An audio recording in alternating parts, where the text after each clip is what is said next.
Parliament തെരഞ്ഞെടുപ്പുമായി ബന്ധപ്പെട്ട് കേരള സംസ്ഥാനത്ത് ഇടതുപക്ഷത്തിനെ സംബന്ധിച്ചിടത്തോളം അവർക്ക് വലിയൊരു പരാജയം വന്നിട്ടുണ്ട്. ഇനി സംശയമൊന്നുമില്ല. ആ ജനവിധി ഞങ്ങൾ ബഹുമാനിക്കുന്നു, മാനിക്കുന്നു. അത് ഞങ്ങൾ ഉൾക്കൊള്ളുന്നു, വിനയത്തോടുകൂടി ഉൾക്കൊള്ളുന്നു. അപ്പോൾ അതിനകത്ത് പ്രധാനമായും നമുക്ക് കാണേണ്ടത് ഇടതുപക്ഷത്തിനെ സ്നേഹിക്കുന്ന വളരെയധികം ആളുകളുണ്ട്. ആ ഇടതുപക്ഷത്തിനെ സ്നേഹിക്കുന്ന പാർട്ടി അംഗങ്ങളോ അങ്ങനെയുള്ളതല്ല. ഇടതുപക്ഷത്തിനോട് അനുഭാവമുള്ള സ്നേഹിക്കുന്ന എക്കാലത്തും സ്നേഹിക്കുന്ന ആളുകൾ ജനവിഭാഗങ്ങളുണ്ട്.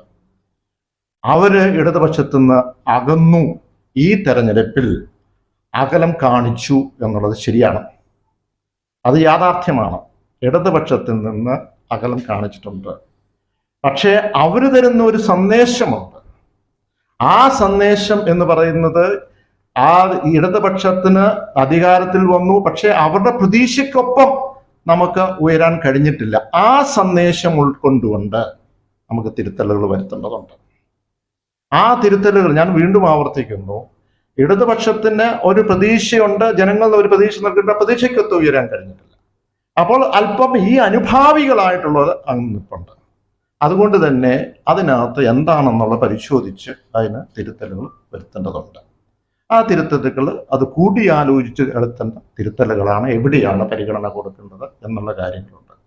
കോട്ടയത്തെ സംബന്ധിച്ചോളം നമുക്കറിയാം, കോട്ടയവും പാർലമെന്റിനെ സംബന്ധിച്ചിടത്തോളം ഈ സംസ്ഥാനത്തുടനീളം നടന്ന ഒരു പൊളിറ്റിക്കൽ പാറ്റേൺ ഉണ്ട്. ആ പൊളിറ്റിക്കൽ പാറ്റേൺ എന്ന് പറയുന്നത് ഞാൻ അതിനെ പറഞ്ഞു, ആ ഇടതുപക്ഷ അനുഭാവികളായിട്ടുള്ള ആളുകളുടെ ഒരു പ്രതീക്ഷയുണ്ട്.